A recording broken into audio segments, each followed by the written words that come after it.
সকাল থেকে একদম ঠিকঠাক ছিল, হঠাৎ কি হয়ে গেল আমি বুঝতে পারছি না। তো ডক্টর কেমন বুঝছেন? ওনার হার্টে একটা ব্লকেজ আছে, অপারেশন করাতে হবে, কিন্তু ওই হাই সুগার থাকার জন্য অপারেশনটা বেশ ঝুঁকির। ও বাবা, সকালবেলায় সুস্থ ছিল, হঠাৎ করে হার্টে ব্লকেজ, নার্সিং হোমে ভর্তি। পুরো বিষয়টায় কিরকম একটা রহস্যের গন্ধ পাচ্ছি।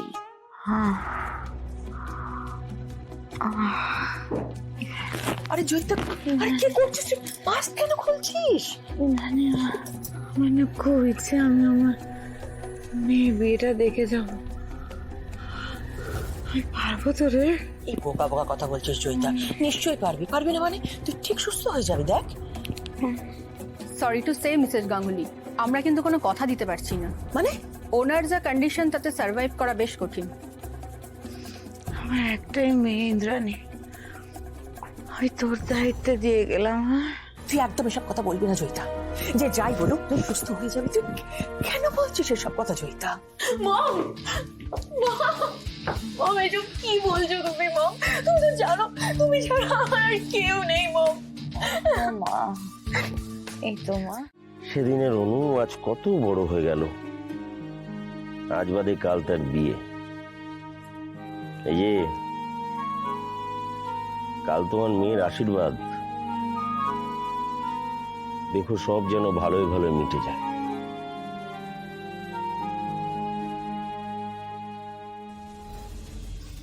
কি হাবলা, কিছু বলবে? হ্যাঁ বলো, কি হলো? তোমাকে এইরকম দেখাচ্ছে কেন? সাহস করে কর্তাকে আজকে সবটা বলতেই হবে। আমি জানি না কর্তা আপনি এই কথাটা শোনার পর কি করবেন, কিন্তু আমি মিথ্যের আশ্রয় নিয়ে আর থাকতে পারছি না। মিথ্যে? কি মিথ্যে? আগে কথা দিন যে আপনি আমার দিকটা বুঝবেন। দেখো, অভিমন্যু রায়চৌধুরী মিথ্যেকে ঘৃণা করে। তুমি যদি সত্যি মিথ্যে বলে থাকো তার শাস্তি তোমাকে পেতেই হবে। তবে হ্যাঁ, কতটা শাস্তি পাবে সেটা আমি বিচার করব কথাটা শোনার পর। বলো, এভাবে চুপ করে দাঁড়িয়ে থেকো না, কথাটা বলো, কিচ্ছু লুকিও না আমার কাছ থেকে। কর্তামশাই, কর্তামশাই, কর্তামশাই, আমি আপনার মেয়েকে ভালোবেসে ফেলেছি। আমি আপনার মেয়েকে বিয়ে করতে চাই। আমি জানি কর্তা, ছোট মুখে বড় কথা, কিন্তু আমি বেঈমান।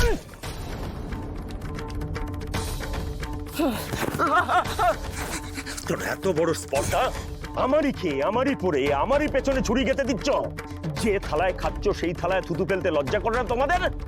কেমন ছেলে তোমরা? তোমাদের রাস্তায় না খেতে পেয়ে মরছিলে, সেখান থেকে তুলে এনে বাড়িতে আশ্রয় দিয়েছি আমি, তার এই প্রতিদান দিলে তুমি? লজ্জা করে না তোমাদের? যে মানুষটা তোমাদের আশ্রয় দিল তার মেয়ের দিকে ওইভাবে তাকাতে? কি habla? তার মানে সবটাই আমার কল্পনা ছিল? কিছু বলো।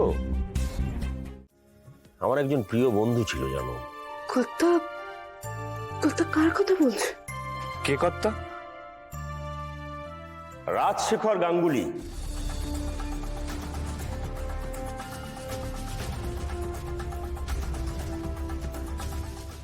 বড় সাহেব কর্তার বন্ধু? ওর স্ত্রী ইন্দ্রাণী গাঙ্গুলি অনুশ্রীর মায়ের খুব প্রিয় বন্ধু ছিল। ইন্দ্রাণীকে সবাই ইন্দ্রাণী গাঙ্গুলি বলে জানে। আমি ওকে ডাকতাম ইন্দু বলে। ইন্দু আর রাজের বিয়েটা আমি নিজে হাতে দিই। আমাকে বর্দা বলে ডাকতো, ঠিক বর্দার মতোই ভালোবাসতো আমাকে। আমাদের চারজনের একটা সুখের সংসার ছিল, জানো? সে সংসারে অর্থের অভাব ছিল, কিন্তু আনন্দের কোনো অভাব ছিল না। তারপর কি যেন একটা সব ওলট পালট হয়ে গেল কেমন করে। অনুশ্রীর মায়ের মৃত্যুর পর আমার সব থেকে যাদের বেশি প্রয়োজন ছিল তারা হলো ওরা। ওরা তখন ওদের স্বপ্ন পূরণের জন্য এই গ্রাম ছেড়ে শহরে চলে গেল। জানো, রাজ একবার খুব অসুস্থ হয়েছিল। অনু ওকে নিজে হাতে সুস্থ করে তুলেছিল। স্বপ্ন পূরণ ওদের কাছে এত বড় হলো যে তারপর থেকে একদিনও ওরা এই গ্রামে পা পর্যন্ত দিল না। কর্তা কর্তা ওনাদের সাথে আপনার আর কোনো যোগাযোগ নেই? না, আমি যোগাযোগ রাখতে চাই না। আমি মৃত্যুর আগে পর্যন্ত ওদের মুখ দেখতে চাই না। ধরে না ওরা আমার কাছে মৃত, ওরা বেঈমান, ওরা বিশ্বাসঘাতক। যে গ্রাম ওদের আগলে রেখেছিল সেই গ্রামকে ঠকিয়েছে ওরা। ততসী, হ্যাঁ দাদা। বলছি পাত্রপক্ষ কিন্তু যে কোনো সময় চলে আসতে পারে। সব আয়োজন হয়ে গেছে তো? হ্যাঁ দাদা, সব আয়োজন হয়ে গেছে। হ্যাঁ, দেখো ওদের আপ্যায়নের যেন কোনো ত্রুটি না হয়। এই রায় চৌধুরী বাড়িতে ওদের আপ্যায়ন যেন বিশেষ ভাবে হয়। তাই হবে দাদা। আচ্ছা, রান্না বান্না সব হয়ে গেছে তো? হ্যাঁ হ্যাঁ, রান্না বান্না সব আচ্ছা হয়ে ঠিক গেছে। আছে। আর ওই দাদা, হ্যাঁ। আজ তোমাকে এরকম দেখাচ্ছে কেন? ওরে, আজ আমার মেয়ের আশীর্বাদ, আমার জীবনের সব থেকে আনন্দের দিন। জানো, এই অর্ক ছেলেটা খুব ভালো। ওর হাতে অনুকে তুলে দিতে পারলেই আমার শান্তি। এই রিভু, দেখো পাত্র বাড়ি থেকে কেউ এলো কিনা? হ্যাঁ দেখছি। দাদা, হ্যাঁ একটা কথা বলবো, কিছু মনে করবে না তো? হ্যাঁ, বলো না, বলো বলো বলো। বলছি, তোমার মনে আছে দাদা হ্যাঁ। যে তোমার বন্ধু কথা দিয়েছিল সে তার ছেলের সাথে তোমার মেয়ের বিয়ে দেবে? মনে আছে অতসী, মনে আছে। অনুর মা যখন মারা যায় তখন ইন্দুও তো কথা দিয়েছিল ওকে আগলে রাখবে। কই, ও তোর কথা রাখেনি। আমি ওদের কোনো কথা বিশ্বাস করি না অতসী।